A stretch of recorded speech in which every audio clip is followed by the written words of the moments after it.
Mademoiselle et monsieur, bonsoir. Bonsoir Jacques, bonsoir à toute la partie technique et puis bonsoir à nos auditeurs. Ah, la Côte d'Ivoire et ses soubresauts. Aujourd'hui, c'est le PDCI qui est à l'honneur avec ce rebondissement inattendu, avec la décision du président Tidiane Thiam de remettre sa présidence aux militants. C'est une situation très, très difficile à comprendre pour ceux qui sont en dehors des instances suprêmes du parti, évidemment. Certainement qu'au sein du parti, les gens savent ce qui se passe. Nous avons suivi le billet de Jacques et nous avons vu que d'une manière ou d'une autre, il a une maîtrise de la situation, il comprend mieux le dossier. Et donc, je ne sais pas, Jacques, est-ce que vous êtes là? Alors, vous voyez, chers frères et sœurs ivoiriens et africains, quand on vit dans un pays où la dictature s'installe, c'est comme ça que les choses se passent. Et on va de frustration en frustration. Aujourd'hui, tous les partis politiques de l'opposition en Côte d'Ivoire ont eu leur dose, comme on aime le dire, parmi les jeunes gens. M. Ouattara a servi chaque leader politique d'une manière ou d'une autre. Jusqu'aujourd'hui, M. Laurent Gbagbo n'est pas sur la liste électorale. Jusqu'aujourd'hui, M. Soro Guillaume est en exil. On ne sait même pas où il est. Jusqu'aujourd'hui, le dossier sur la tête de M. Blé Goudé est toujours là, comme une épée de Damoclès. M. Affi N'Guessan, toutes ces personnalités politiques ivoiriennes ont chacune un dossier qu'on leur a attribué en prélude aux élections de 2025. Ce n'est donc pas aujourd'hui que M. Ouattara a commencé.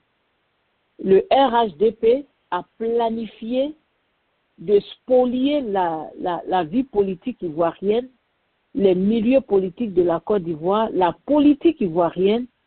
Le RHDP a décidé de les spolier depuis des années et les Ivoiriens n'y ont pas prêté garde.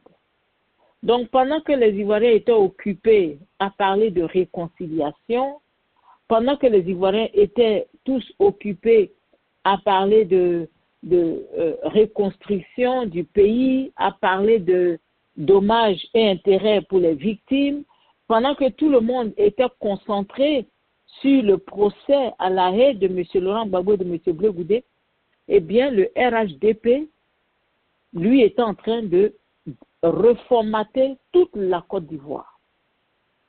Et 15 ans plus tard, les Ivoiriens se retrouvent en face d'un mur de falsification et de montage qu'il est aujourd'hui très difficile de faire tomber.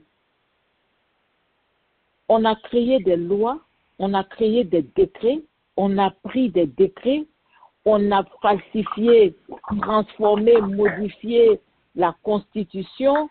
En tout cas, le RHDP a pris tout son temps pendant 15 ans pour manipuler les textes de la Côte d'Ivoire pour qu'aujourd'hui nous en soyons là où nous sommes, en 2025. Tous les leaders politiques sont bloqués. Tous sont bloqués.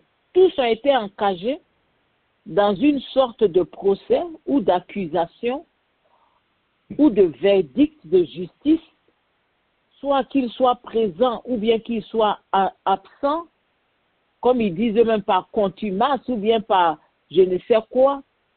Tous, on leur a créé des dossiers judiciaires. Et aujourd'hui, sans aucune gêne, M. Alassane Ouattara s'apprête à aller aux élections tout seul. Et ça ne le gênerait pas.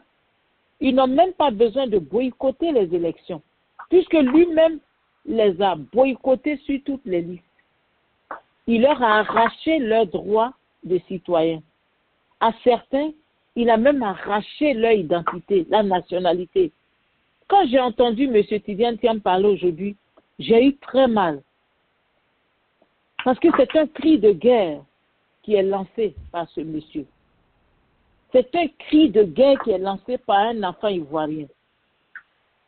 Fermez votre micro si vous n'êtes pas en train de parler parce qu'il y a des petits bruits là-bas. Merci. C'est un cri. C'est le cri d'un enfant.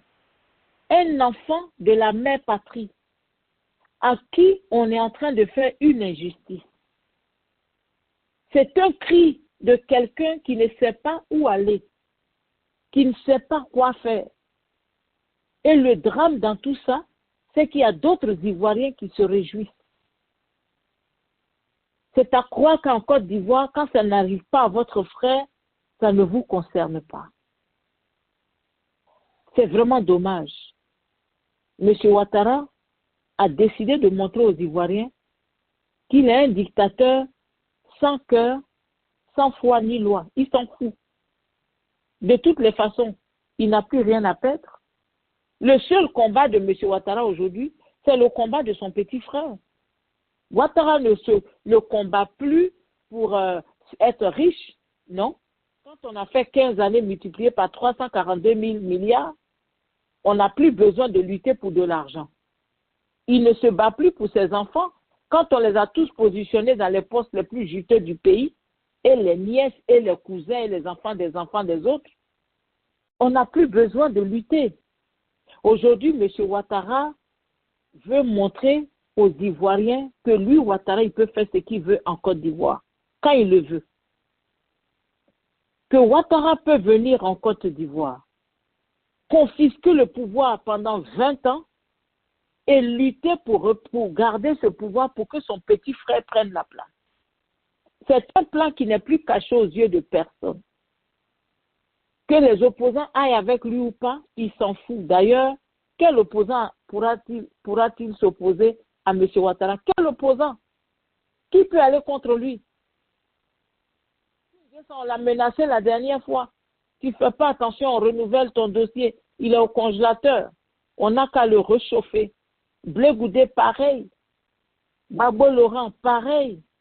Soro Guillaume, condamné à perpétuité. Maison vendue, tous les biens liquidés. C'est dans cette Côte d'Ivoire-là que nous voulons être. Un pays, les enfants de ce pays sont dépossédés de leur dignité, dépossédés de leurs terres, dépossédés de leurs biens, choses qui leur appartiennent. C'est dans ce pays-là que nous voulons vivre. Ce soir, mon âme est très triste. Très triste parce que la Côte d'Ivoire n'a pas de garçons. Il n'y a pas d'homme en Côte d'Ivoire. Il n'y a pas de garçon. Il n'y a pas quelqu'un qui va se fâcher pour dire assez, c'est assez. On assiste à des politiciens de salons climatisés, des gens qui boivent du chocolat chaud pendant qu'ils font les débats politiques, des hommes en cravate.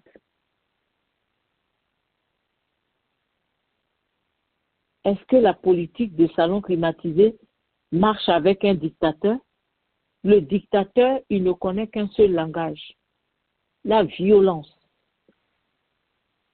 Et c'est cette violence que M. Ouattara a introduite, et c'est par cette violence que M. Ouattara doit être chassé.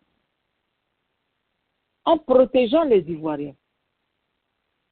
Il faut que quelqu'un soit sacrifié pour que les Ivoiriens soient sauvés. Et ce soir, c'est comme ça, quelqu'un doit être sacrifié. Le peuple ivoirien ne peut plus être sacrifié comme il a été en 2011. Alors, j'espère qu'il y a des hommes en Côte d'Ivoire ce soir. Alors, M. Tidiane Thiam a cédé sa présidence et M. Nkomo Mobio aujourd'hui est le président par intérim. Qu'est-ce que cela veut dire? Quels en sont les enjeux politiquement? Est-ce que c'est une défaite? Est-ce que c'est une démission? Est-ce que c'est la peur?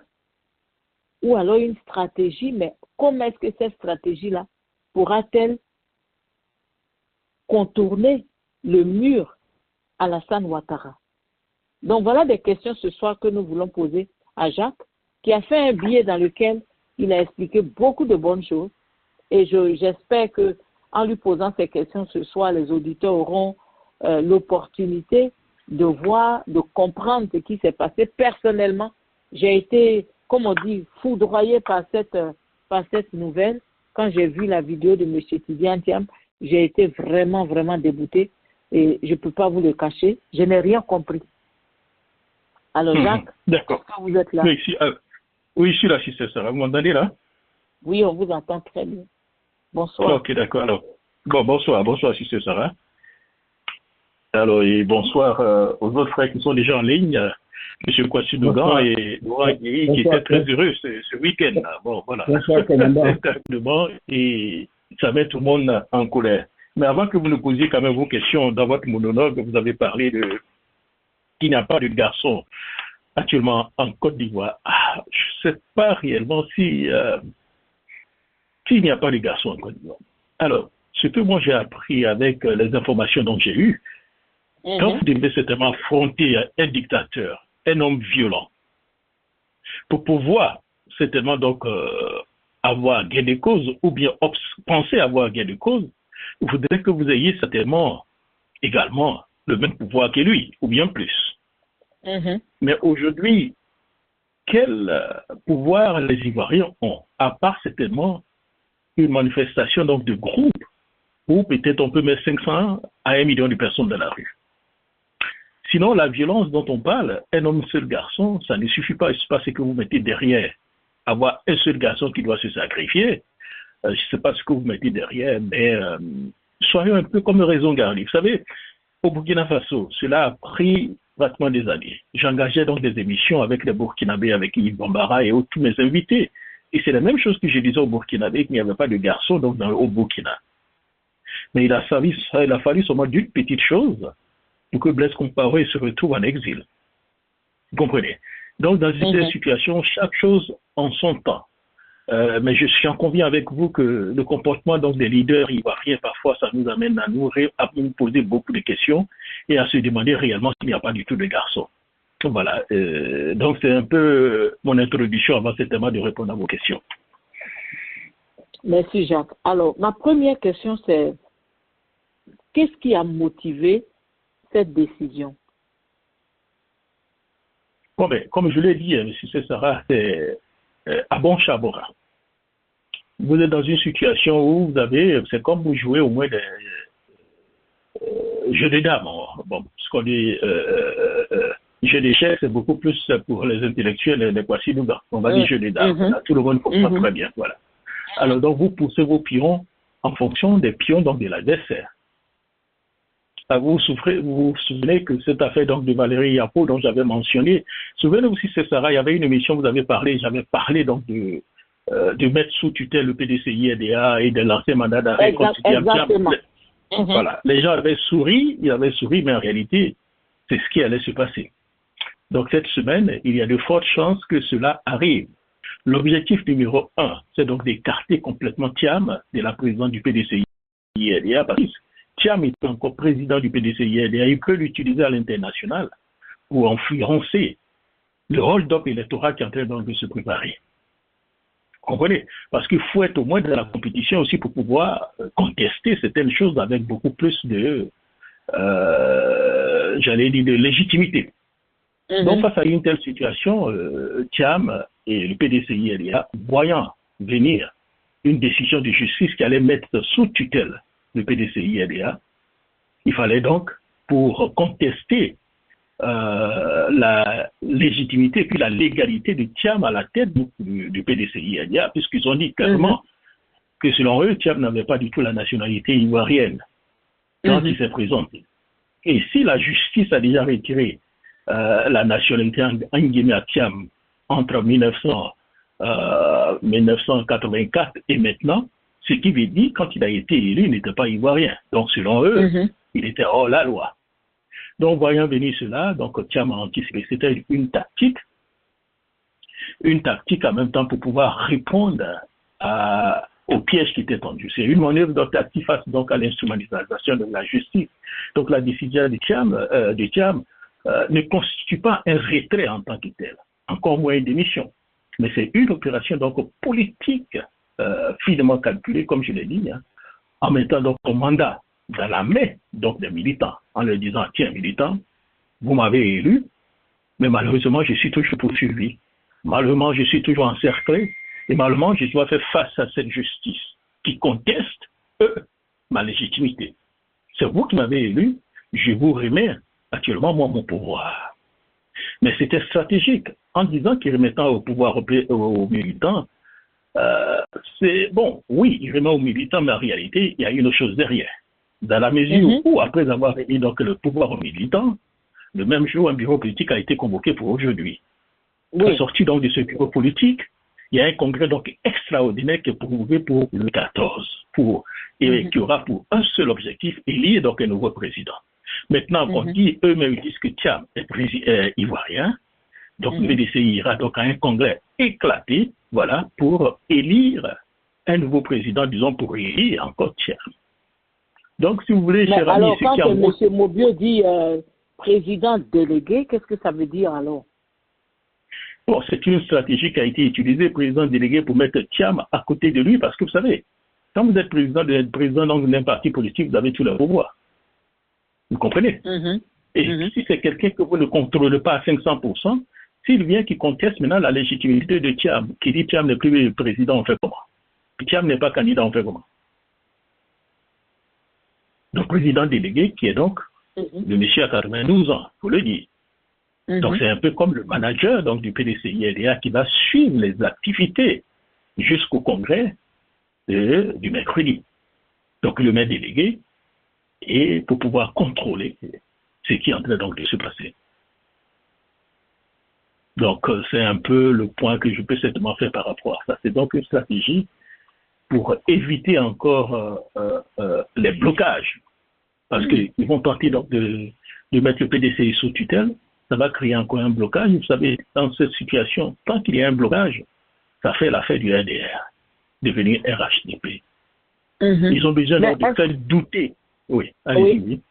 Non, allez-y, finissez. Non, ils ont besoin de faire douter les Ivoiriens.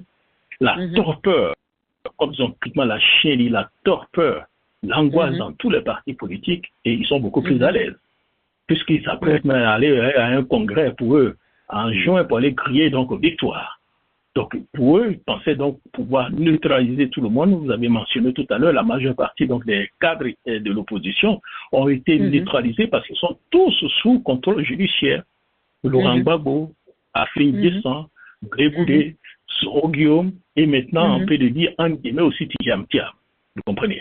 Lui, il n'est pas forcément sous contrôle judiciaire, mais en réalité, ils ont retiré, donc ils avaient retiré momentanément de la nationalité à Thiam.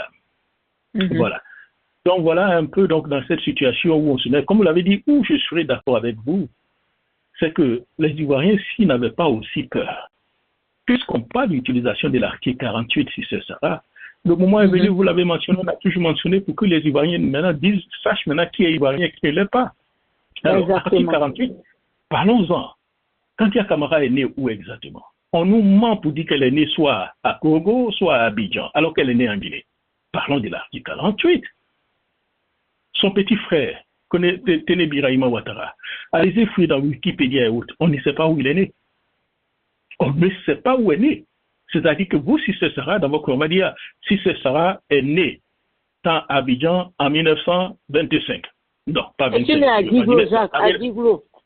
À Djiglo, voilà, en 1965, 66. Non, mais Téné Ibrahima, quand on commence le petit frère de M. Ouattara, on ne sait pas où il est né. On ne dit pas où il est né. Il est né où? On ne sait même pas. Alors, vous quittez là, vous venez à Bitogo. Mère burkinabé, père burkinabé. Dès qu'il a eu la nationalité, il a eu la nationalité comment? Comment est-ce qu'il a fait pour avoir la nationalité? Il a eu une naturalisation ou quoi?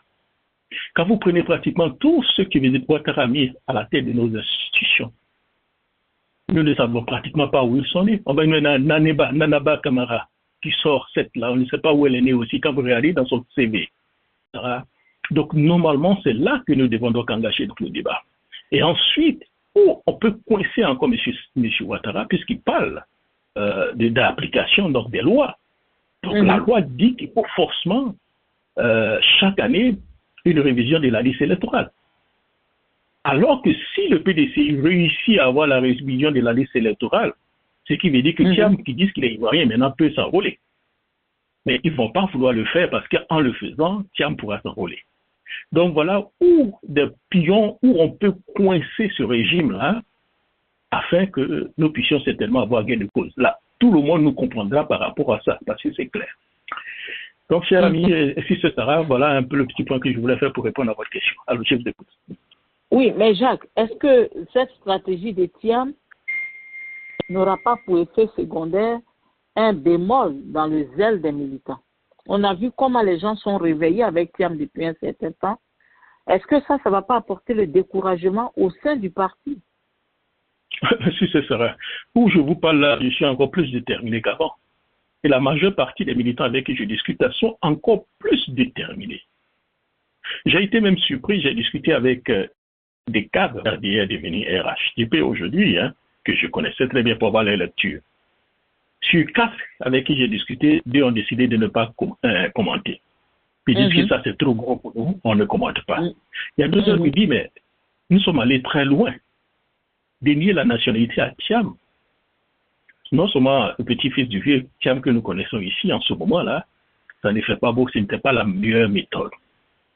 Et on a vu un autre tweet d'un certain Saint, je ne sais pas, quelque chose, qui lui dit, ah non, RDR. Il dit voilà que Thiam est en train de lancer, donc a donné une leçon de morale au RDR qui, si c'était le RDR, ils allaient prendre des armes pour égorger, pour tuer, en même temps pour réclamer une justice, alors que Thiam utilise donc sa tête. Donc, entre eux-mêmes, ils savent que ce qu'ils sont en train de faire n'est pas bon. Quand vous voyez M. Robert Bourgi, ceux-là qui ont porté leur soutien à M. Ouattara, qui disaient que Ouattara était victime de l'ivoirité, il était ivoirien. Que le même Bourgi aujourd'hui se lève pour dire que Ouattara était un boltaï burkinabé, ce que nous avions dit hier, et qui a fait que on a tué nos parents. Aujourd'hui, ces mêmes personnes viennent maintenant nous dire que Ouattara était bel et bien burkinabé. Donc, est-ce que l'article 48 là ne touche pas Ouattara? C'est Ouattara qui dit qu'il est né ivoirien. Il allait prendre donc la nationalité burkinabé. Donc, est-ce qu'il ne se retrouve pas dans le même cas que tu dis entière? A-t-il renoncé à cette nationalité? Il a-t-il fait publiquement? Il y a un décret. Peut-être maintenant qu'on en parle, ils vont fabriquer un décret là-bas pour mettre au moins dans les tiroirs. Mais voilà évidemment un peu ce genre de questions qu'on peut certainement se poser maintenant pour faire élever un peu donc le débat. Mais une chose est sûre, on dit le plus souvent, à vaincre sans péril, on triomphe sans gloire. Mais le RDS s'en fout. Si aujourd'hui 2 personnes vont voter que Ouattara est élu, ils vont chanter avec ça. Ce qu'ils veulent, c'est quoi? Que Ouattara soit président, bail que bail. Ils s'en foutent. Là, voilà, la fin justifie les moyens. Ils ont besoin d'un dernier mandat. Ce dernier mandat, comme vous l'avez dit, Ouattara est élu. Ils n'ont maintenant si ce sera comme vice-présidente que si ce sera va faire maintenant ce qu'il a envie de faire. Voilà ce qu'ils veulent. Qu'est-ce qu'ils se disent? Ils l'ont dit en meeting. Si ce petit-là est élu, il parle de Thiam, nous serons tous en exil. Parce que Thiam fera les audits. Voilà. Il apprendra donc les Ivoiriens réellement à dépendre d'eux-mêmes, à s'aimer. Vous comprenez? Ils n'ont pas besoin de ça. Ils n'ont pas besoin de voir des Ivoiriens unis. Les Ivoiriens unis deviennent un danger pour ceux que j'appelle les Ivoirophobes.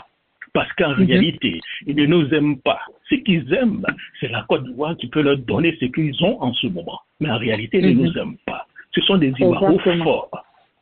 Voilà un peu la situation dans laquelle nous sommes. Et comme l'avait dit, si tous les Ivoiriens ne comprennent pas cela, certains sont encore dans leurs petits calculs. Ah oui, mon leader, tant qu'ils sont valables, je suis heureux, je peux arriver au pouvoir. Et ça, là, n'ont encore rien compris. Il s'agit, c'est une question de dignité. Quand on vient arracher la nationalité de Sister Sarah que nous connaissons, et nous tous on soutient, on regarde. Mais c'est quand on attaque, on finit avec Sister Sarah, qui a beaucoup plus de pouvoir, et le petit Kona demain quand ils vont l'attaquer. Quel pouvoir aura maintenant pour faire ça? Vous êtes aux États-Unis ici, qu'on le dit, une injustice contre Ibrahim à New York devient donc une injustice contre Smith à Oklahoma. Mais en tant qu'en Afrique, on ne comprendra pas cela si on restera encore dans des petits calculs d'arriver donc au pouvoir. On aura toujours des Ouattara qui vont toujours prospérer, qui vont toujours manipuler. Voilà. Mais Jacques, pendant pendant que le PDC va organiser le congrès éclaté, si j'ai bien compris, ils vont certainement élire encore M. Tidiane Thiam comme président de leur parti. Est-ce qu'on ne reviendra pas à la case départ? Ou bien alors, cette stratégie-là sera comment? Ils vont garder M. Mobio jusqu'aux élections et puis après, M. Kylian Thiam va le remplacer. Je ne vois pas par quelle alchimie ils vont réussir justement à ramener Thiam dans le jeu politique dans quelques mois. Voilà deux choses. On parle de deux choses différentes. Une chose d'abord, donc de dire Thiam comme président, qui est une chose, et puis l'autre chose aussi de faire du Thiam candidat à l'élection présidentielle. C'est-à-dire que ça pourra donc fermer donc le dossier de la légitimité de Thiam, puisque là, maintenant, il a été élu président du PDCI en tant qu'Ivoirien, selon eux. Donc, de ce côté, ils n'ont pas trop de moyens encore pour l'attaquer. Maintenant, pour qu'il soit candidat, ça devient encore une autre paire de manches. Pour qu'il soit candidat aujourd'hui, il faudrait que la justice elle-même casse dans la décision, ou bien que nous imposions entièrement à ces gars-là un enrôlement, puisque c'est la loi qui le dit. S'il y a un enrôlement, Thiam, qui est donc ivoirien maintenant selon eux, il peut facilement s'enrôler sur la liste électorale, ce qu'ils n'ont pas envie de faire.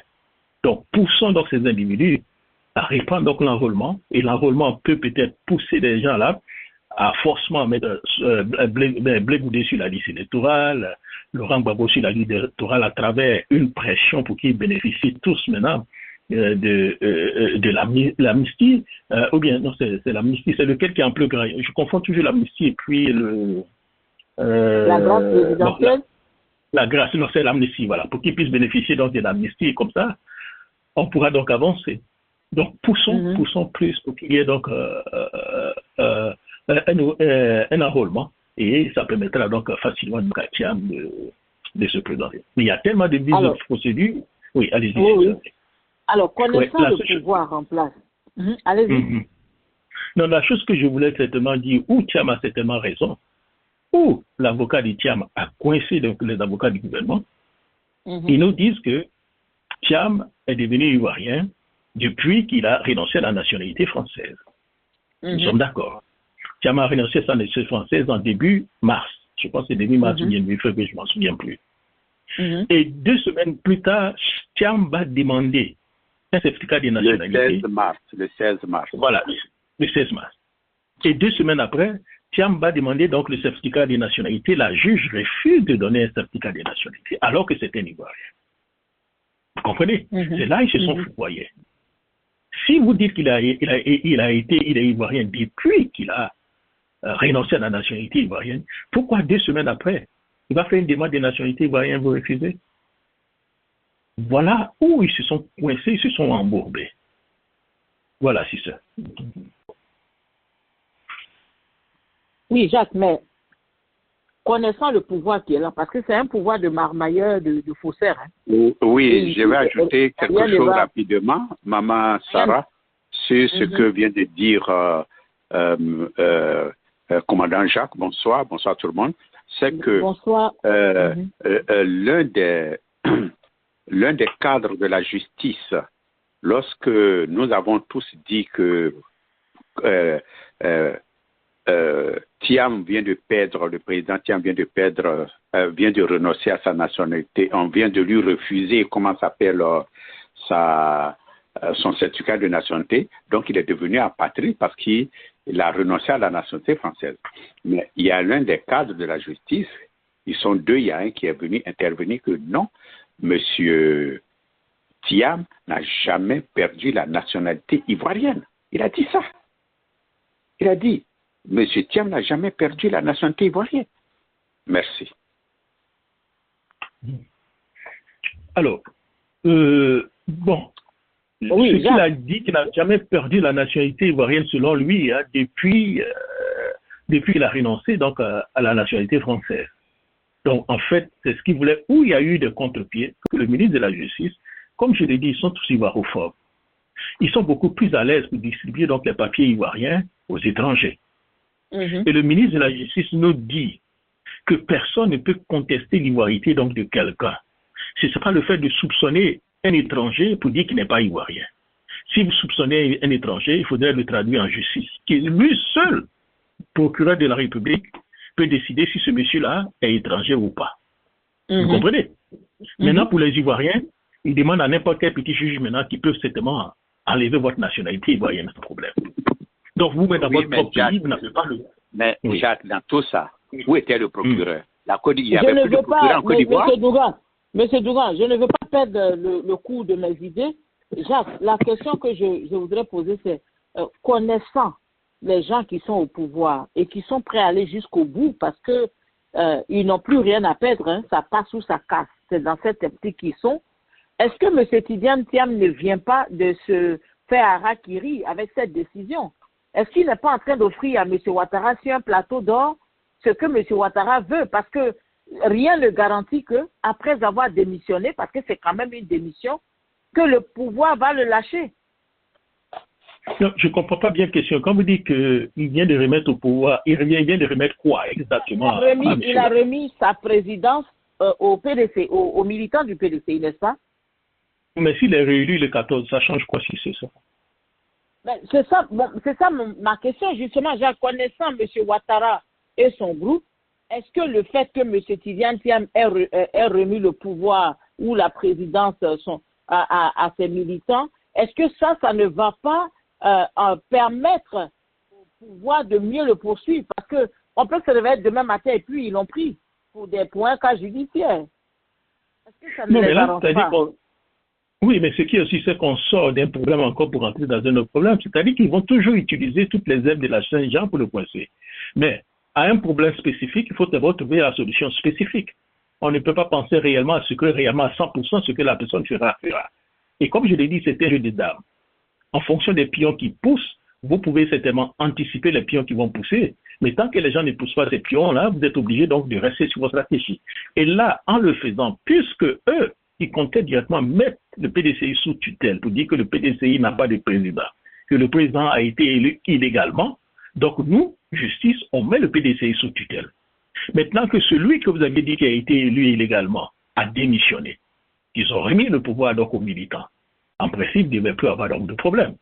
Maintenant, le PDCI organise donc un congrès donc extraordinaire pour aller élire encore un nouveau président. Et si M. Clark, qu'il a élu cette fois-ci, puisque vous dites qu'il est ivoirien, donc normalement, il ne devait plus avoir de problème par rapport à ça. Maintenant, où je suis d'accord avec vous, c'est que ils ont plus de 1000 trous dans leur sac. Vous comprenez? Exactement. Ils ont plus de 1000 trous dans leur sac. Voilà. Et donc, en attendant qu'ils sortent encore un autre quand ils disent qu'il est ivoirien, quand ils disent qu'il est ivoirien maintenant, donc si le Congrès réélit M. Thiam demain, c'est exactement ce que vous venez de dire. Ils ont le pouvoir. Ils font les lois comme ils veulent. Il n'aura toujours pas de certificat de nationalité. Ils ne vont pas le lui donner. Donc, il ne pourra même pas s'inscrire sur la liste électorale. Là, ils ne pourront plus. Ils n'ont plus de raison de refuser un certificat de nationalité à Thiam, puisque eux-mêmes, ils disent qu'il est devenu ivoirien. Le directeur de cabinet du ministre de la Justice est venu dire, comme M. Dougan l'a dit tout à l'heure, qu'il est devenu ivoirien depuis qu'il a renoncé à la nationalité ivoirienne. Donc, normalement, personne ne peut refuser donc de donner un certificat de nationalité à Thiam maintenant. À moins qu'ils amènent encore autre chose. Sinon, aujourd'hui, Thiam peut demander un certificat de nationalité partout et normalement, il doit l'avoir, sans problème. Mais eux, leur problème, c'est qu'ils voulaient, si c'est ça, c'est de l'écarter de l'élection présidentielle. Pour y penser avoir obtenu cela. Donc, c'est ce qui est beaucoup plus important. Le reste, ils s'en foutent. Ils savent que le gars est ivoirien. On a tout fait. Ils voulaient avoir une décision de justice. Ils ont eu cette décision de justice. Dans le temps, pendant les élections du 2000, là, j'en ai parlé à plusieurs reprises. D'autres avaient boycotté. Mais j'étais à une réunion au haut niveau où des cadres du RDR en parlaient entre eux. J'ai écouté. Confidences. Les confidences sont claires. Voilà ce qu'ils disent. Nous irons aux élections avec AFI ou sans Bédier. Déjà, on a déjà, comment on appelle ça, print. On a déjà print les fiches. Voilà, c'est ça, non, les fiches là. Que si même ils se présentent pas, eux, ils iront directement aller voter. Que ce soit trois personnes qui vont voter M. Ouattara. M. Ouattara est président. Et une fois que M. Ouattara est déclaré président par la Cour constitutionnelle, aucun autre Ivoirien ne viendra contester. En contestant, c'est comme ils s'en vont contre l'autorité donc de l'État. Ils ont le droit, plein droit d'attraper cet individu, ils le foutent en prison. Donc, on deal avec des personnes qui s'en foutent. Vous pouvez écouter, ils s'en foutent, ça ne les intéresse pas. Ce qu'ils veulent, ils veulent une décision de justice. Une décision de justice qui dit, tiens, si c'était ça à gagner, même si c'est avec 2 voix, avec 3 voix, ils s'en foutent. D'accord. Alors, je ne sais pas si M. Dougan et M. Adéi ont des questions pour vous. M. Dougan, allez-y. Mais pasteur Aka, hein, je suis présent. Bonsoir. Bonsoir, pasteur Aka. Oui, monsieur Dunga, vous parliez tout à l'heure de où étaient les Oui, je juges. suis là. Voilà. Alors, si vous avez un commentaire à faire pour que Jacques puisse nous éclairer, allez-y. Non, on va intervenir après. Comme j'ai déjà dit certaines choses, donc si les deux autres ont quelque chose à dire, donc à demander à Jacques et puis on va passer. Alors, monsieur Adjei? Oui, j'ai une question. Bonsoir, commandant, bonsoir à Pasteur Dougan, Aka, Pasteur Aka. Maintenant que tu as mis à l'écart qui n'est pas président du PDC, qu'il est maintenant, disons, un membre ordinaire, est-ce qu'il peut profiter de ce laps de temps pour aller demander son certificat de nationalité tranquillement? C'est ma question. Oui, comme je l'ai répondu à Cissé Sarah, maintenant qu'on dit qu'il est ivoirien, donc il peut demander sa nationalité à n'importe quel moment. Peut-être que ça a déjà été fait. Voilà, il peut demander sa nationalité. C'est comme vous aujourd'hui, là, on vous reproche, vous êtes ivoirien, vous pouvez demander une nationalité. Maintenant, vous attendez maintenant qu'on vous refuse, vous comprenez. Voilà, et comme le disait Cissé Sarah, c'est eux qui contrôlent maintenant le pays. Ils peuvent vous dire tout ce qu'ils veulent, ils peuvent violer les lois, vous refuser, mais au moins, vous avez ce droit d'avoir cette nationalité, le certificat de nationalité. Voilà. Sinon, c'est une bonne stratégie qui s'est mise à l'écart de tous ces bavardages d'analphabètes là, et dites au PDCI de le faire revenir après. Voilà. Pasteur Aka? Oui, bonsoir à vous, bonsoir tout le monde. Bon, moi, c'est pas une question, hein, bon, c'est une analyse. Je pense que la décision du président, c'est une décision qui peut saluer. Oui, il faut la saluer parce que c'est bien réfléchi et c'est beaucoup sage. D'abord, le fait même qu'il met l'intérêt du parti en priorité par rapport à sa personne, c'est une bonne chose. Parce que le problème du Diamtiam, ce ne sont pas de compétences. C'est une nationalité. Alors, quand on regarde un peu le fonctionnement de notre système judiciaire qui est à la sorte du pouvoir, M. Thiam prend cette décision,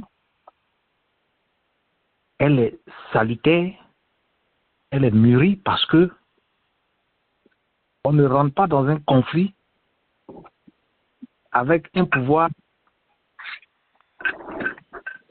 qui a mais on ne rentre pas aussi dans un conflit avec un pouvoir qui contrôle la justice.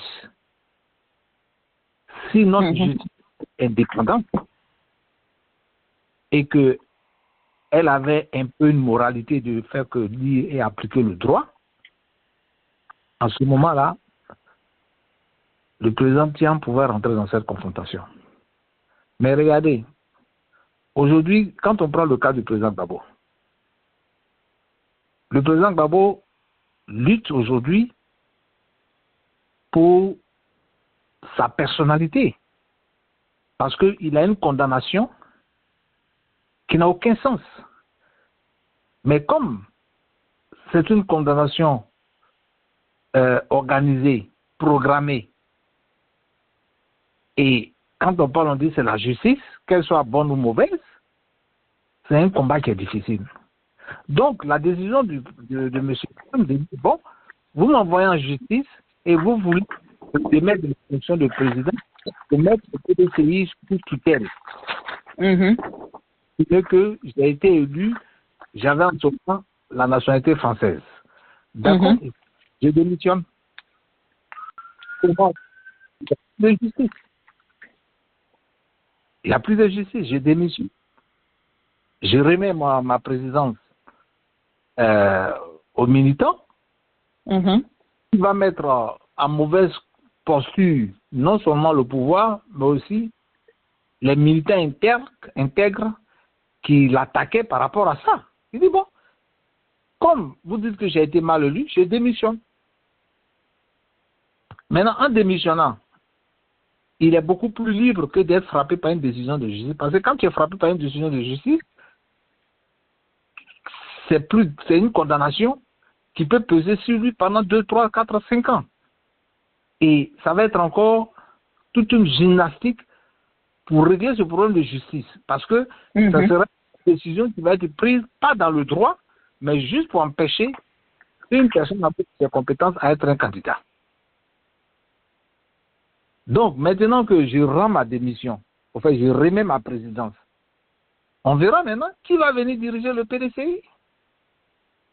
Voilà. Maintenant, je retrouve tous mes droits en tant qu'Ivoirien. Je n'ai plus la nationalité française. Je suis Ivoirien. Et comme M. Jacques l'a dit, maintenant, c'est de forcer pour qu'il y ait un nouvel enrôlement. Mais, vous savez, le pouvoir qui est là, eux-mêmes, ils le disent, nous sommes venus au pouvoir par des armes, par la souffrance. Donc, ce n'est pas des gens qui sont venus au pouvoir démocratiquement. Donc, ils ne sont pas prêts à quitter le pouvoir démocratiquement. Ouais. Parce que si c'était des gens qui avaient été élus démocratiquement, c'est ce comportement. Ouais. Donc, aujourd'hui, la décision qui se tient par rapport au PDC, elle est très salutaire. Elle est bien mûrie, elle est sage. Il ne faut pas que les gens en ça une peur ou bien non. Vous voulez me condamner pour quelque chose? Ok, je laisse. Et là, pour conclure, M. Thiam est en train de donner une leçon de démocratie. De leadership. Vous voyez, parce que, il s'est dit, si c'est à cause de moi, je vois la mobilisation des militants. Si c'est à cause de moi qu'un seul militant doit mourir, je préfère me sacrifier. Mais ce n'est pas le cas du président Ouattara. Le président Ouattara, il s'en fout. Son 3e mandat, il savait bien que les Ivoiriens n'étaient pas d'accord. Mais si on devait couper la tête de quelqu'un, on devait tuer tout le monde pour qu'il fasse son 3e mandat, il est en train de le faire. Le 4e mandat, qui est encore à problème anticonstitutionnel, il s'en fout si les gens doivent mourir pour qu'ils restent encore au pouvoir. Il veut le faire. Donc, c'est quelqu'un qui n'aime pas les Ivoiriens, qui n'aime pas la Côte d'Ivoire, qui est juste là pour servir à ses bourreaux, mais qui est aussi là pour servir sa famille et puis servir ses intérêts.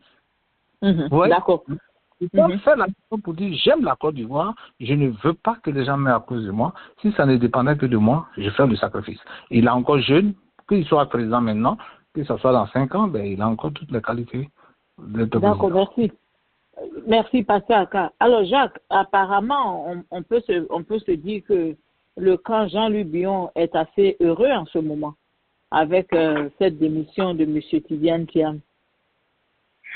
Je ne pense pas. Parce que ils allaient être heureux si on avait mis le PDCI sous tutelle. Parce qu'à ce moment-là, ils allaient pouvoir contrôler ou influencer. Mais là même, ils ne sont pas heureux dans la mesure où Thiam risque encore d'être encore plus légitimé qu'avant. Maintenant, s'il s'en va à l'aise, puisque c'est seulement dans 2 jours, après demain, il aura un congrès donc extraordinaire. Et tout le monde sait qu'à ce congrès extraordinaire, Thiam sera encore réélu président. Donc là, maintenant, il devient président 100% sans bavure. Donc, ils ne seront pas plus heureux. Ils allaient beaucoup plus heureux avec la décision de la justice, donc de suspendre ou bien de mettre le PDCI sous tutelle. Et comme ça, ils allaient pouvoir eux-mêmes manœuvrer. Déjà, il y a des partisans donc, de Gikawe qui disent qu'ils ne sont pas du tout d'accord parce qu'ils auraient vraiment voulu avoir beaucoup plus de temps pour préparer donc, la candidature de Gikawe. Du coup, beaucoup de personnes au PDCI-LDA qui disent que Gikawe était donc le mastermind de tout ce qui est en train de se passer au PDCI-LDA commence à avoir quelques legs. Voilà un peu donc la situation au niveau donc, du PDCI en ce moment. Est-ce que c'est vrai ou faux? Mais toujours est-il, comme l'a dit Tidjane Thiam lui-même en le faisant, il met tous les militants du PDCI et les cadres devant comme on a face à eux-mêmes, face à l'histoire. Qui va contester maintenant l'élection de Thiam, et la candidature de Thiam? Quel cadre? Gikawe le fera? Je ne pense pas qu'il est assez fort, il aura le cran de le faire. Gikawe a une très bonne lecture de la situation. Il sait que quelqu'un qui a été élu avec 96,5% donc des voix, et qui a été élu candidat du PDCI avec 99,50% des voix. Qui tu peux battre? Maintenant, ce que le RDA est en train de faire, comme eux-mêmes ils savent qu'après Thiam, ils ne reviendront pas d'ici tôt, à la présidence, c'est pourquoi ils le font. Sinon, normalement, ce qu'ils sont en train de faire, c'est tellement grave. Parce que qu'est-ce qui se passe actuellement en Côte d'Ivoire? On donne la possibilité à un seul individu, une seule personne, de prendre à contre-pied la décision d'un bureau politique, d'un parti politique qui est donc l'instance suprême de ce parti, qui est comme la cour suprême d'un pays. Quand le bureau, quand le Congrès prend une décision, quel que soit vous soyez d'accord ou pas, vous êtes obligé de vous aligner.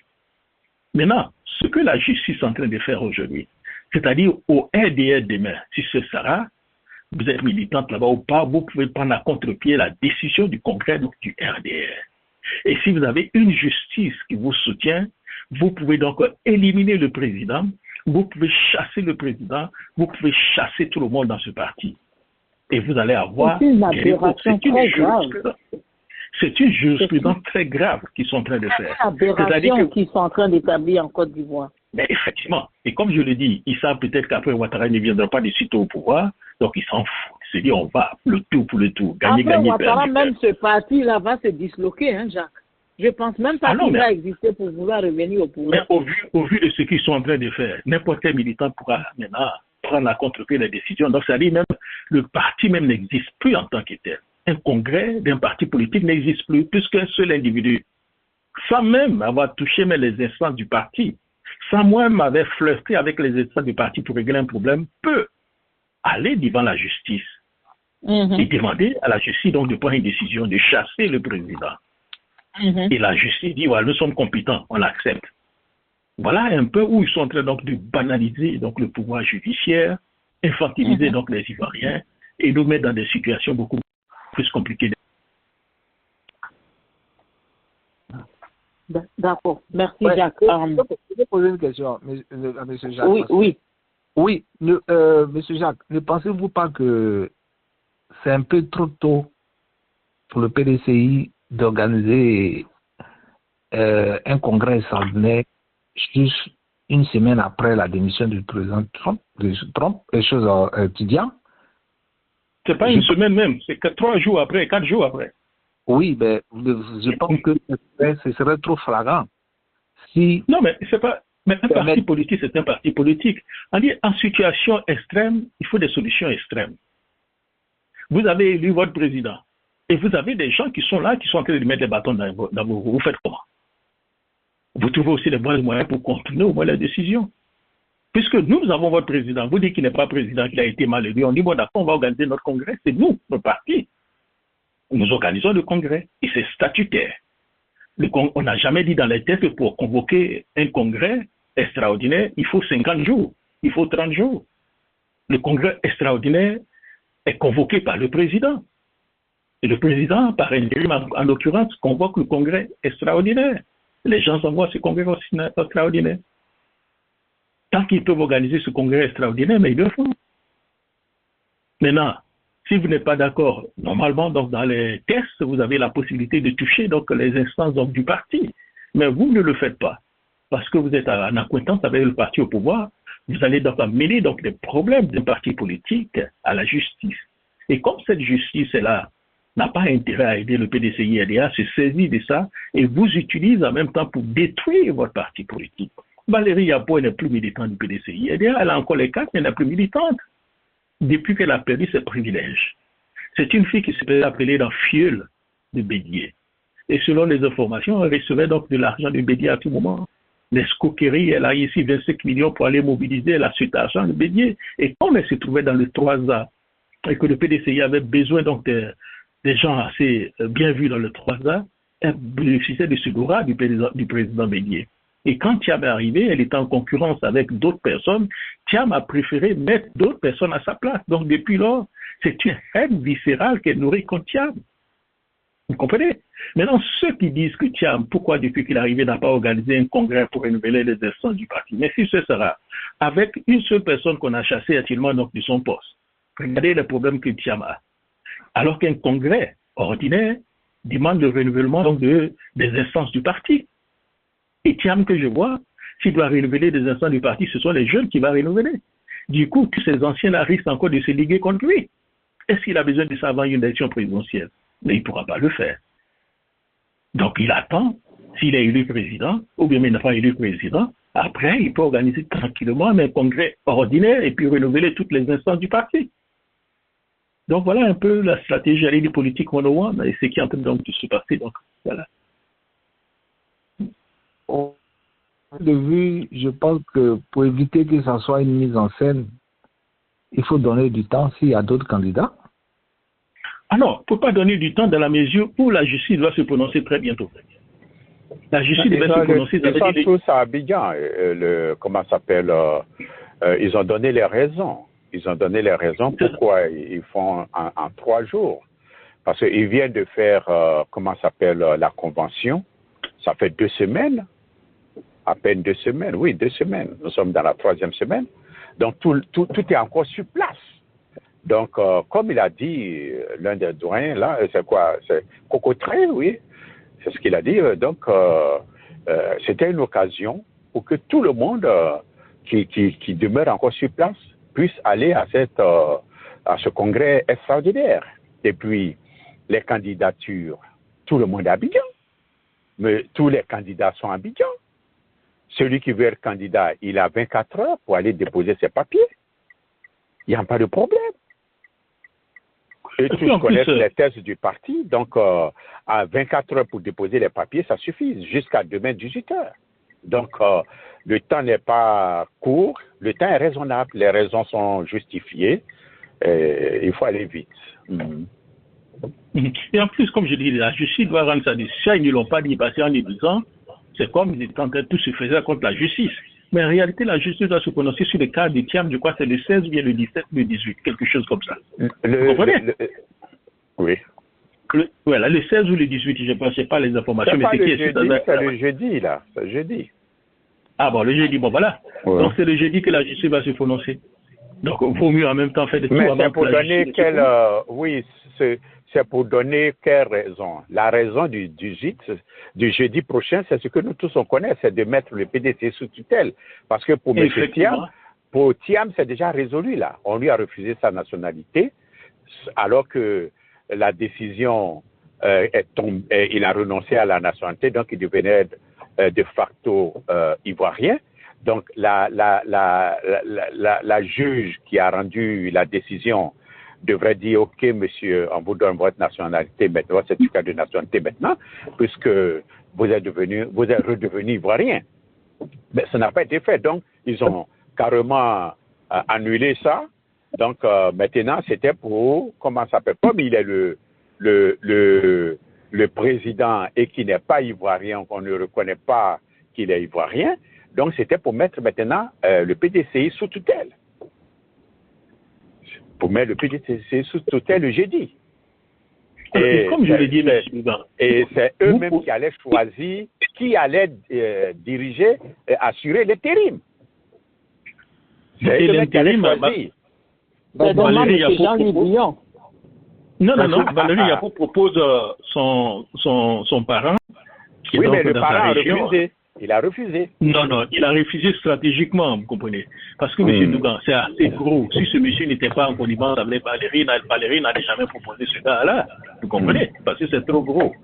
C'est-à-dire que comme le coup a été dévoilé, et c'était devant tout le monde, pour lui, c'était donc venu démentir, et voilà, il dit qu'il n'avait rien à voir avec ça. Mais croyez-moi, monsieur Dougan, si les faits se produisent devant lui, qu'il est imposé par le gouvernement, il va l'accepter, croyez-moi. Oui, le gouvernement va les poser. Si je comprends, c'est-à-dire que le bureau politique, la réunion extraordinaire s'est tenue après la décision. Ou bien? Oui, c'est ça. Ça s'est tenu aujourd'hui, après la décision de Thiam. Donc, le bureau politique aujourd'hui. Le bureau politique, je ne parle pas de la décision de Thiam. Je vais dire la justice va siéger le jeudi. Oui, le jeudi, voilà, c'est ce que j'ai dit. Jeudi ou vendredi, M. Dougan a confirmé que c'est jeudi. La justice doit rendre la décision concernant le cas de Thiam, exclusion donc de Thiam du PDCI-NDA et mettre le PDCI sous tutelle. Vous comprenez? Il a démissionné. Donc, voilà. Donc, il a démissionné. Donc, maintenant, puisque c'est lui qui était donc la cause. Vous dites que le PDCI a un faux président qui a été mal élu. Maintenant qu'il n'est plus président. Maintenant qu'ils s'envoient à un congrès extraordinaire pour élire un nouveau président et qu'ils sont un président. Quel argument tu vas avoir encore? Oui, mais justement, Jacques, comme disait le pasteur, est-ce que ce n'est pas vraiment trop tôt ce bureau politique-là? Parce que peut-être qu'il aurait mieux valu attendre que la justice donne son verdict et puis peut-être 1 ou 2 semaines après, organiser non, ce bureau. Maman Sarah, tu ne peux pas attendre que l'eau rentre, inonde ta maison et puis chercher à vider l'eau. Le danger était imminent. Le danger était imminent. J'ai dit, c'est pour venir dire que, ok, monsieur Tidiam Thiam n'étant pas suffisamment ivoirien, donc il ne peut pas diriger un parti politique en Côte d'Ivoire selon la loi ivoirienne, parce que pour diriger un parti politique en Côte d'Ivoire, il faut être ivoirien. Ce sont les Konan Bédié, les Gbagbo qui n'ont pas respecté la loi, et puis Dramane Ouattara est devenu patron c'est pas la loi interdit aux étrangers de créer, de diriger des partis politiques en Côte d'Ivoire. Donc la décision, le danger était imminent. S'ils ne prenaient pas cette décision-là rapidement, ils allaient mettre sous tutelle le parti politique, et ça c'est de loi nationale, hein, c'est une loi nationale. Le gouvernement peut mettre un parti politique sous tutelle de l'État. C'est possible. Donc, ils ont évité ce piège qui les attendait jeudi. Donc, il faut aller vite. De toute façon, dans 30 ans ou bien 100 ans ou bien dans 2 jours, ce sera le même résultat. Donc, c'est pas la peine d'attendre. C'est pas parce qu'on va attendre que les choses vont changer. Eux, ils ont leur plan, nous aussi on leur plan, parce que ce que vous devez savoir, c'est qu'au sein de Dramane Ouattara qui prend les décisions, il y a des gens du PDCI aussi qui sont là-bas. Il y a d'autres qui sont là-bas ne serait-ce que pour manger, mais ils sont de cœur avec le PDCI. Mais ils sont là-bas pour manger. C'est tout. Et ils ne vont pas laisser détruire le parti politique. J'ai toujours dit ici que le PDCI, c'est l'héritage de tous les Ivoiriens. Sauf si vous n'êtes pas Ivoirien, vous allez demander la mort du PDCI. Donc le danger était imminent, donc il fallait le contourner. Et ils ont réussi. Merci. D'accord, je comprends mieux. Et puis en plus aussi, là où c'est grave aussi, c'est ça. C'est-à-dire que si vous laissez le gouvernement mettre le PDCI sous tutelle, ça veut dire quoi? Ça veut dire que le gouvernement maintenant contrôle le PDCI EDA. Et en plus, ils vont choisir qui sera donc le président intérimaire. Donc si aujourd'hui on remet le président intérimaire Valérie Apo, c'est un exemple que je prends. Ou bien, oui, mais c'est possible, oui. Voilà. Ou bien la personne de Valérie Apo. Vous imaginez les conséquences réelles, vous imaginez les conséquences. Donc le gouvernement de l'extérieur contrôle maintenant le PDCI EDA. Et vous pouvez donc voilà un peu le danger. Le choix du gouvernement. Parce que c'est parce qu'il y a du trouble chez vous, c'est parce qu'il y a du trouble que le gouvernement intervient.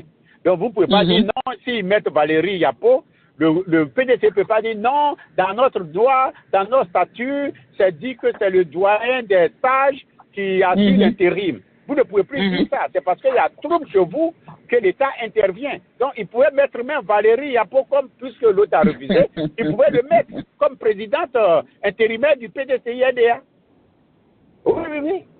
Et l'intérim, ça peut durer autant puisqu'il n'y a pas de... Ça peut durer. Ça peut durer jusqu'après les élections.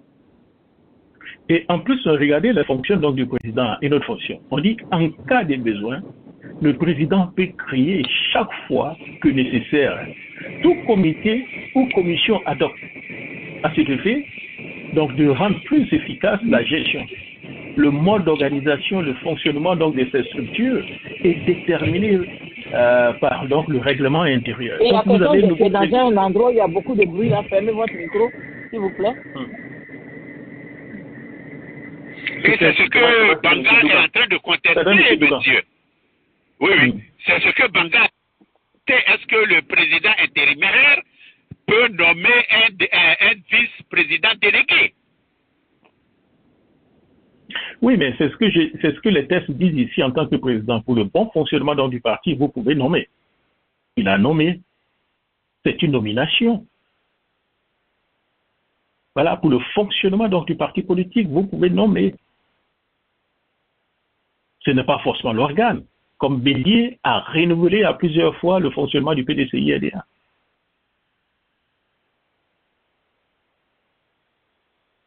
Ça ne change pas forcément la structure du parti en tant que tel. C'est une nomination. C'est un peu comme un manager qui nomme pour pouvoir me seconder. J'ai 92 ans, donc je nomme un manager pour me seconder. Mais tout ça, comme je le dis, vous êtes en face des gens qui sont de mauvaise foi, ils peuvent utiliser tout ça encore pour traduire le PDCI en justice. Mais de justice en justice, le PDCI aura toujours la possibilité donc de répondre. Voilà ce qui arrive quand on laisse la justice ou bien le gouvernement contrôler les partis politiques. Normalement, ils devaient être incompétents pour se prononcer sur ça. Puisqu'ils ont décidé donc de s'impliquer dans la gestion d'un parti politique, ça dit que les gens ne se rendent pas compte de ce danger. Et moi-même, je suis surpris, les autres partis politiques laissent seulement le PDCI-RDA se battre. Parce que ce qui arrive au PDCI-RDA... C'est la question que j'allais vous poser. C'est-à-dire que jusque-là, on n'a pas encore entendu le PPACI, on n'a pas encore entendu les autres partis politiques réagir. Non, c'est tellement grave. C'est le problème du PDCI qui se débrouille entre eux. Ah, en fait, c'est ça, c'est-à-dire qu'un adversaire aussi courrier mis de côté, ça ne fait que nous arranger peut-être. Oui, mais c'est ce que je vous dis, c'est toujours, parce que quand on parle avec les militants du PPACI, eux se réjouissent du fait que M. Ouattara persécute M. Tidiane Thiam. Pour eux, ce serait une très bonne chose que Tidiane Thiam soit éliminé pour que Gbagbo prenne le pouvoir. Voilà, eux, leur logique. Donc, est-ce qu'on peut certainement en vouloir, puisque c'est un parti politique. L'objectif n'est pas, j'en conviens avec vous, pas à tout moment qu'il faut faire de la politique, parce qu'il faut mettre l'intérêt supérieur du parti, du pays. Mais, et pour eux, en affaiblissant peut-être Thiam, si ça peut permettre à Laurent Gbagbo d'arriver au pouvoir, mais il se dit que c'est une chose à prendre. Mais ça serait un cadeau empoisonné. Pourquoi l'appel de Benoît? Pourquoi la CAP si le problème de l'un n'est pas le problème des autres? Non, mais l'appel de Benoît, c'était quoi? Peut-être Laurent Aguier est là, il va certainement répondre. L'appel de Benoît, c'était de contrecarrer l'appel de Simone Gbagbo. Puisqu'aujourd'hui, il y a un conflit interne entre les deux Gbagbo. Simone Gbagbo, aujourd'hui, est devenue une figure, une plate tournante, j'allais dire même, de la nouvelle coalition, puisque c'est elle qui était donc l'initiatrice de l'appel. Laurent Gbagbo n'acceptera jamais de se mettre au second plan devant quelqu'un. Il n'a jamais accepté quand il était dans l'opposition, quand il n'avait pas tous les pouvoirs, et il ne l'acceptera jamais. On a vu Laurent Gbagbo face à ses maîtres au niveau de l'éducation, les Baudier, les Adi Zaourou, il n'a jamais accepté de jouer les seconds rôles. Maintenant, quelqu'un qui a déjà été élu président de la République, vous le voyez-vous accepter un rôle où son parti sera en dessous de Simone Gbagbo ou bien de Tidiane Thiam? Ils ne le feront jamais. Ils ne le feront jamais. Et Laurent Gbagbo n'acceptera jamais d'aller sous tutelle, enfin sous quelqu'un. Il ne l'acceptera jamais. Il ne l'a pas accepté quand il était dans l'opposition, c'est maintenant qu'il le fera. Voilà un peu ce qui rend un peu la politique ivoirienne un peu plus compliquée, un peu difficile. Parce que chacun pense à ses intérêts. Et je ne dis pas que c'est mauvais en tant que tel. Hein. Nous sommes c'est la politique. Le malheur des uns peut faire certainement le bonheur des autres. Mais seulement, moi, je me dis parfois, quand il s'agit de mettre l'intérêt supérieur d'un parti politique, bien des fondamentaux, il est beaucoup plus important de mettre de côté parfois les partis politiques et puis défendre les fondamentaux, ce qui n'est pas réellement fait. Parce que ce qui se passe aujourd'hui, si c'est ça, c'est très grave. Une seule personne peut mettre en cause les décisions d'un congrès, d'un parti politique.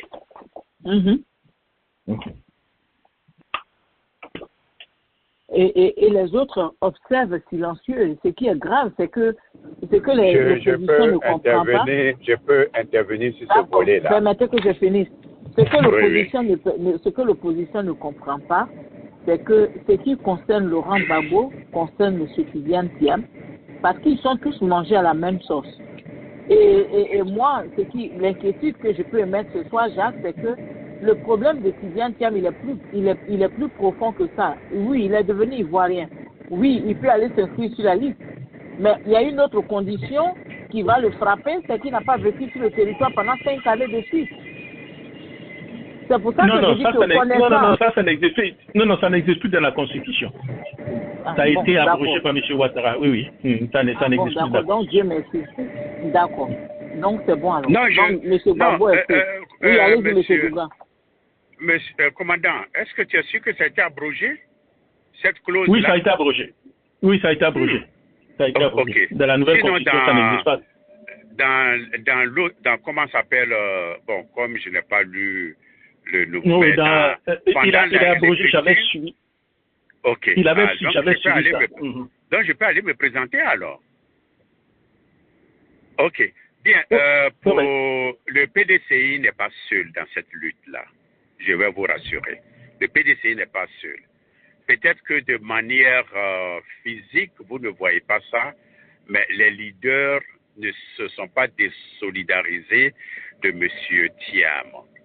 Vous savez... Non, bon, M. Dougan, ce n'est pas la peine de nous donner des sugar côté de Météki. Nous, on voit ce qui est sur le terrain. Ils ne sont pas solidaires. Parce que quand quelque chose comme ça se passe, on doit les voir sortir. Ne dites pas ça. Puisque eux tous, le PPACI n'a pas de... Rien ne dit que Gbagbo sera candidat même. Rien ne dit qu'ils vont accepter la candidature de Gbagbo. Tu n'es même pas sur la liste. Comment tu vas être chose? Et le président Laurent Gbagbo, il a dit bien la dernière fois que on ne peut pas laisser mourir le PDCI. Il a été clair. Il y a des choses qui se passent en sourdine. Nous sommes avec Draman Ouattara. Draman Ouattara, c'est un criminel. Il y a des choses qui se passent en sourdine entre les leaders, surtout le PPACI, puisque le PPACI est dans la même dans le même moule que le PDCI. Ce qu'on traite au PDCI là, c'est ce qu'on a traité au FPI, au PPACI. Donc les gens tous ceux que peut-être que pour comprendre ça, le PPACI doit dire bon, écoutez, si le PDCI est devant la justice, allez-y vous aussi. Non, il n'a pas besoin de donner cet ordre. Tout Ivoirien est concerné. Tout Ivoirien est concerné. Donc, maintenant, pour affaire de Gbagbo ne veut pas jouer les seconds rôles, je ne pense pas. L'idée que vous avez donnée, c'est devant moi à Korogo que les 4 partis politiques se sont réunis. Le problème qui les a séparés, c'était l'élection de 1990. Le 28 octobre 1990, Laurent Gbagbo a demandé qu'on se présente. Francis Vaudier a dit non, de ne pas se présenter. Gbagbo dit ah non, ça là, moi je vais me présenter. Il faut casser, comment s'appelle, la structure unique, de candidature unique. Les autres n'ont pas entendu de cette voix. Et Gbagbo, lui, s'est levé pour aller, comment s'appelle, se présenter. Voici ce qui a disloqué les autres et les autres. Et finalement, Gbagbo a eu raison. Il faut casser l'esprit de candidature unique. Et c'est ce qui lui a valu cette popularité-là.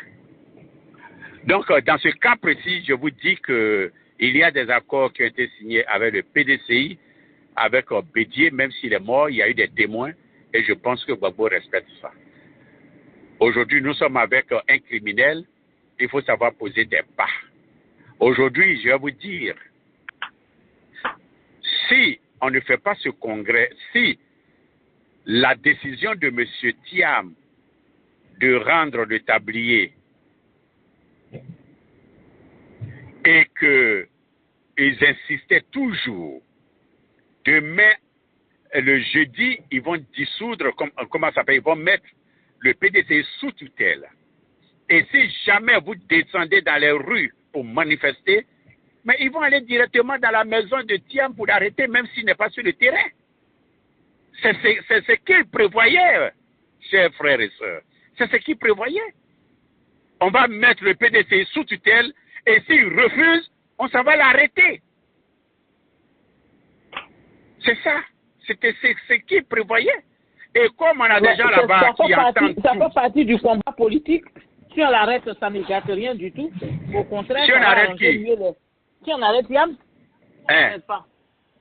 on l'arrête, mais on va t'arrêter. On va te mettre en prison. On va aller t'injecter des choses pour te finir. Les gens que Draman Ouattara met en prison, c'est pour les tuer. c'est pour les empoisonner. Mais rien, frères et sœurs qui nous écoutez, ne prenez pas à la légère ce qui se passe. Hein? Ne prenez pas à la légère ce qui se passe. Draman Ouattara ne va jamais accepter que Thiam soit président. Jamais. Parce que lui et sa femme, ils ont volé les biens de Houphouët-Boigny. Ils ont volé les biens de l'État de Côte d'Ivoire. Et M. Thiam est au courant de tout. M. Thiam a été banquier de la Suisse, de la banque suisse, où Houphouët-Boigny a tout son argent là-bas. Ce n'est pas une petite affaire. Si Draman Ouattara a l'occasion aujourd'hui de tuer Thiam, il va le faire, je vous le dis. Ce n'est pas une mince affaire. Nous, on voit comme ça, au-dessus, comme ça, mais ce qui se passe en dessous, ce n'est pas... Aujourd'hui, Draman Ouattara, à tout moment, il est avec Marie-Thérèse. Mais pourquoi Marie-Thérèse Houphouët-Boigny? Pourquoi? Ils ont ruiné cette dame-là. Un enfant de Houphouët-Boigny, un héritier de Houphouët-Boigny va devenir président en Côte d'Ivoire. Mais Draman, il va dormir où? Draman va dormir où? Toutes les maisons de Houphouët-Boigny, de la Côte d'Ivoire, Draman a tout vendu en France là-bas. Draman a tout vendu, il s'est approprié ou bien il a vendu. Ce qui arrive, ce n'est pas petit. Draman est conscient de ça. Je vous remercie.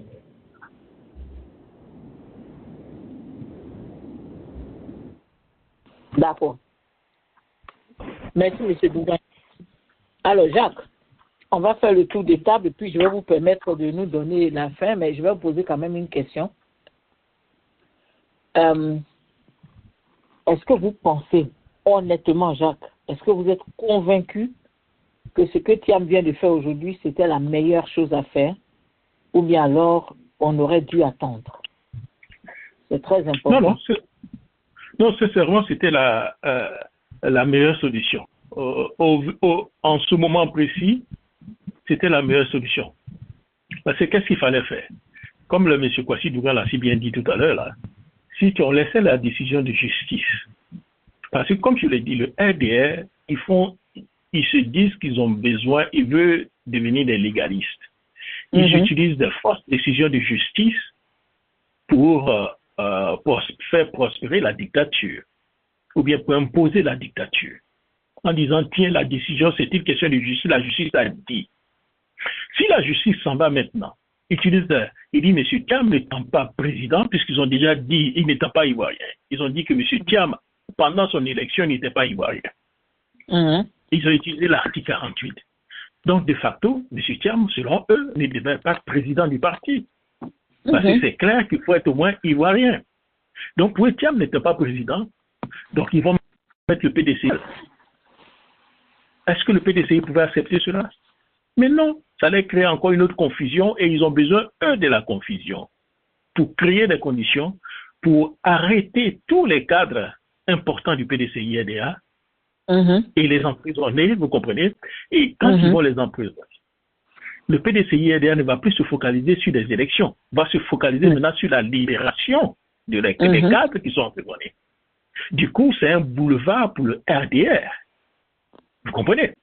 Donc, avec cette décision, au moins, ils ont toujours la justice en main, mais au moins, avant de prendre une décision contre le PDCI-RDA, ça serait un peu tiré par les cheveux, ça serait vraiment trop gros. Donc, au vu de la situation en ce moment, des conditions dans lesquelles le PDCI se trouve, c'était donc la meilleure solution. D'accord. Merci, Jacques. Alors, M. Adjaï, vous voulez dire quelque chose? Votre mot de fin? Je vais donner la dernière parole à... Oui, allez-y. Tout à l'heure, vous avez dit que la situation qui se passe au PDCI, les gens du PPAC se réjouissent. Non, je ne pense pas. Je pense que cette situation-là, c'est plus tout le monde. Et donc, ce qui arrive au PDCI peut arriver à tout le monde. Et nous sommes habitués à cette pratique du RDR. Et donc, on doit être solidaires, mais ce que nous on a toujours promis, c'est l'union sacrée de toute l'opposition. Toute barrière doit être brisé. Tout le monde se met ensemble et on regarde le RDR droit dans les yeux pour le dire enough is enough. Aujourd'hui, le RDR même a planté les prémices d'un coup d'État. Là, ils sont candidats à un coup d'État. Eux-mêmes, ils savent. Votre question de dire est-ce qu'il y a garçon en Côte d'Ivoire, c'est ça la grande question. Je sais qu'il y a garçon, mais bon, c'est le jour seulement qu'on ne sait pas. Sinon, le RDR est prêt, ils sont candidats à un coup d'État. Voilà mon mot de ce soir. D'accord. Merci, M. Adjei. Prêt pour un coup d'État. Pasteur Aka?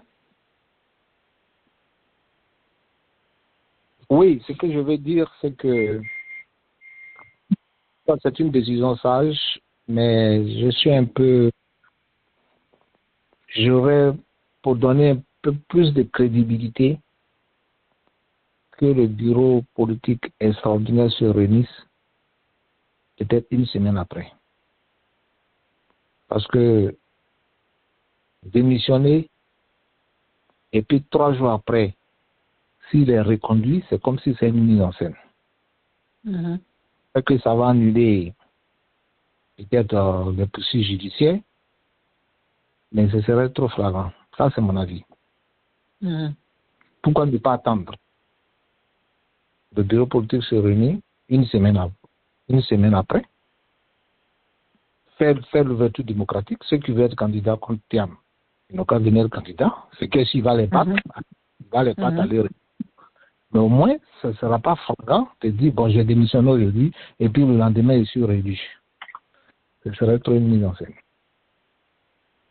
Voilà. Mais souhaitons que le PDCI, qui a un parti d'expérience et chevronné, ils ont peut-être les raisons pourquoi ils le font. Mais de mon point de vue en tant que citoyen, je trouve que c'est un peu... un peu tiré par les cheveux, quoi. La décision de M. Thiam, elle est très sage. Elle est mûrie, elle a apprécié, elle a soutenir. Ça, un homme technicien, d'un homme averti. Mais le bureau politique, pas de défense. Un président intérimaire, il gérait le parti pendant une minute. Et puis convoquer son politique extraordinaire.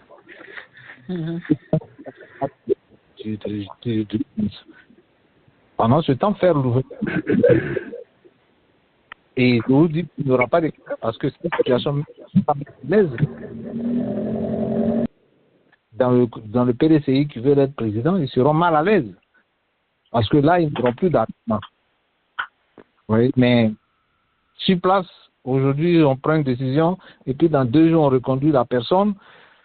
C'est comme si ma démission a été rejetée. Mais il faut constater la décision. Il faut vivre la démission. Il faut laisser le temps, ne serait-ce qu'une semaine ou 10 jours, et puis convoquer maintenant. En ce moment-là, quand il est rétabli dans ses droits, on sait que la justice n'aura plus rien à dire parce qu'il n'y a plus de procès contre lui. Je ne suis plus président pour un procès contre qui? Contre mon élection? Non, je ne suis plus président. Non, il n'y a plus de justice. En ce moment, le bureau politique peut se réunir. Mais s'ils le font dans les 2 ou 3 jours, la justice peut commencer les manipulations. Ils trouveront que c'est une mise en scène. D'accord. Merci, Pasteur Aka. Merci. Alors, M. Adjei a déjà parlé, n'est-ce pas? Monsieur Kwasi, Sougan? Oui, merci. C'est une très belle émission. Je ne suis pas d'accord du tout avec Pasteur Aka sur ce dernier point-là. Dramane Ouattara est en train de jouer sur le temps pour voiler le vrai problème de l'élection de 2025, c'est-à-dire l'octobre 2025, c'est-à-dire la commission électorale indépendante. Il ne faut pas donner non plus encore plus de temps à Dramane Ouattara. La justice ivoirienne a posé un faux débat. Et M. Tidiam Thiam, qui est concerné, a, comme Gbagbo l'a dit, a vu le problème et il a contourné la justice ivoirienne. C'est moi le problème. Je rends ma démission. Je rends ma démission, je redonne le pouvoir au PDCI. Le PDCI, selon ses règles, met quelqu'un qui a le profil indiscutable.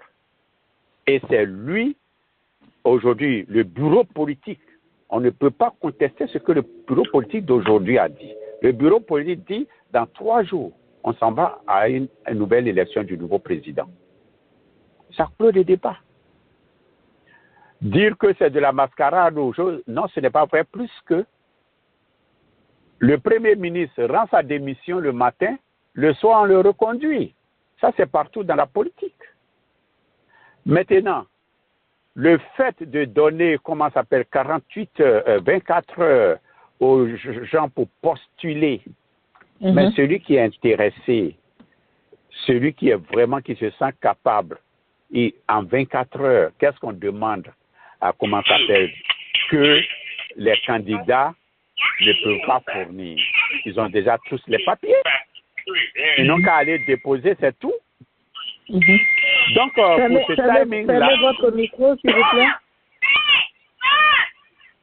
C'est la télévision, quelqu'un regarde la télévision chez lui. Oui, fermez votre micro. Monsieur Adjaï? Non, je suis en mute, D'accord. Donc, il ne faut pas donner le temps à Draman Ouattara. La décision qui est prise et tout ce qui se passe respecte le timing, le temps est court. La décision est dure, mais elle est salutaire. Elle est salutaire pour dire aux moutons que nous, on n'est pas là pour sortir des machettes et des kalachnikovs pour aller tuer les gens parce qu'on a refusé notre président.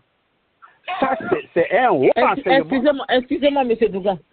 Jacques, il y a quelqu'un qui a son micro ouvert et qui ne prête pas du tout attention au débat. Non, il sait, c'est un mouton, il est en train de perturber l'émission, c'est tout.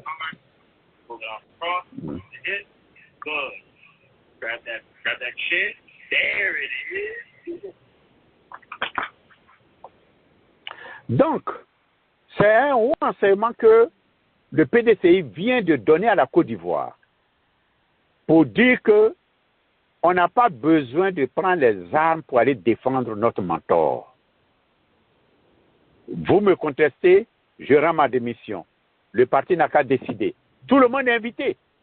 Il a été dit aujourd'hui dans la déclaration du bureau politique, lue par M. Cocotré, c'est clair. Tout le monde peut venir se présenter. Bion peut aller. Comment ça s'appelle? Gikawe, j'ai toujours dénoncé Gikawe ici. Il peut aller. Qui Valérie peut aller, ils n'ont qu'à aller. Mais ce qui est bon dans ça, c'est que quand ils vont sortir de là, ils vont faire le congrès, comment ça s'appelle, l'élection, le congrès extraordinaire pour l'élection du candidat, pour le président, le mercredi, le jeudi. On va voir comment ça s'appelle, quel micmac la justice ivoirienne va présenter encore. On attend. Si on va aller de micmac à micmac, on sait où ça va terminer. Le dernier point que je voulais souligner, c'est que c'est une très bonne chose ce qui se passe. C'est une très bonne chose. Parce que ce n'est plus le dos du nageur qu'on voit, mais c'est maintenant le visage du nageur qu'on voit. Ils sont sortis tous de l'eau. Et M. Thiam mettra de l'ordre. Il faut balayer tous ces gens-là. Il faut les balayer. Ils n'ont qu'à partir. Il faut que Thiam ait ce courage-là pour les écarter totalement. Ils seront simples militants. Ils n'auront plus de titres. C'est cette partie-là que je veux que M. Thiam fasse. Merci. Merci, M. Douga. Alors, merci. Je crois que tout le monde a fait le tour de table. Jacques, c'est votre tour. Vous allez clôturer l'émission puisque vous étiez l'invité principal ce soir. Voilà. Vous m'avez imposé l'idée principale sans m'avoir informé, hein, si c'est ça. Je vous envoie un message pour regarder votre télévision, votre téléphone. On appelle ça téléphone. Ah bon, d'accord. Donc vous avez raison. D'accord, vous avez raison. Alors, non, en fait, oui, je suis ce soir 100% d'accord avec M. Dougan. Hein. Comme je l'ai dit, nous sommes en politique. Et en politique, surtout avec le RHCP, vous posez vos pions en fonction des pions dans le RHCP et surtout, on peut s'y anticiper. Et là, c'est une anticipation. Sachant que l'objectif numéro 1, c'est Thiam. Vous comprenez? Ils ont tenté certainement de retirer la nationalité de Thiam à Thiam. Apparemment, ça n'a pas encore fonctionné à 100%. Le maintenir encore président du PDCI-RDA, comme eux le disent, il aura encore tous les moyens d'impacter donc les élections, ou bien ce qui est en train de se passer. Donc, en fonction de leur décision, ils ne peuvent pas du tout attendre. Ils vont attendre quoi? Que la justice maintenant mette le PDCI sous tutelle? Quel moyen le PDCI aura de faire face? Au moment où le PDCI-RDA va s'enfoncer encore dans le juridisme, parfois même absconce, le RDR avance. Ils iront donc à leur congrès, comme ils ont dit en avril, et passer maintenant leur temps à mettre la police pour essayer donc d'imposer la décision de justice qui a été donc sanctionnée et qui a été donc prononcée par justice, pour ne pas me répéter. Donc c'était une décision assez, je dirais pas sage, hein, mais en situation exceptionnelle, si ce sera, ce sont des mesures exceptionnelles. C'est comme si aujourd'hui, si vous êtes là et puis votre maison est attaquée. Et puis on dit, pourquoi vous n'avez pas eu le temps d'appeler tous vos parents, vos amis en même temps pour vous défendre? Non, vous êtes attaqué en ce moment. C'est en ce moment-là vous utilisez les combos, les machettes, les fourchettes pour vous défendre. Donc le PDCI est attaqué aujourd'hui. Hein. Il utilise des moyens de bord et les moyens qu'il utilise, ce sont des moyens légaux. Voilà, ce sont les moyens légaux. Peut-être que, comme le dit Pasteur Aka, c'est pas très élégant, mais essayer de arracher la nationalité à Thiam, là, c'était élégant. Chercher donc à mettre le PDCI-RDA sous tutelle, est-ce que c'est élégant? Ah mais non! Nous sommes dans une situation face à l'illégance. Vous êtes aussi obligé d'utiliser parfois des moyens aussi pour vous en sortir, pour vous défendre. Et comme je le dis, rien ne viole les statuts et règlements intérieurs du PDCI-RDA. J'allais d'accord avec vous si ça violait les statuts et règlements intérieurs du PDCI-RDA. Le président peut convoquer, ils ont convoqué. Le bureau politique peut convoquer, le bureau politique a convoqué. Celui qui veut être candidat, il n'a qu'à être candidat et dépose. Maintenant, s'il n'est pas d'accord, il devait normalement toucher les instances donc, du parti. Il ne veut pas toucher les instances, puisqu'ils ont déjà, eux, leur instance du parti qui se trouve, RHTP, à la justice, encore utiliser la justice, mais ça, c'est leur problème. Mais pour le moment, le PDCI va régler d'abord cette épine, en attendant que les autres épines soient encore sur le terrain. C'est ça. Voilà un peu le point que je voulais certainement faire sur ces points-là. Merci Jacques. Je pense que c'est une explication qui est assez plausible pour aider les militants du PDCI à comprendre et puis aussi certainement tous les sympathisants qui aiment M. Tidiane Thiam et qui pensent qu'il est un bon candidat pour les élections de 2025. On est toujours au regret de réaliser que, qu'on le veuille ou pas, cette opposition ivoirienne est truquée de faux et croyez-moi, bientôt on criera bas les masques parce que avec le temps vous allez voir tous les grands jeux vont sortir parce que en Côte d'Ivoire il y en a qui ont fonctionné toujours dans ce genre de démarche là. Voilà, comme on l'a appelé Babou le boulanger, certainement qui n'est pas le seul boulanger de la place, ils sont nombreux, mais on verra bien ce qui va arriver. Merci en tout cas, c'était une très bonne émission. Merci Jacques et puis merci à M. Dungan, Pasteur Aka et M. Adjei. Et puis merci aussi à Sister Sarah, pourquoi pas. Voilà, merci à toute l'équipe et puis on se retrouve le mercredi. Au revoir.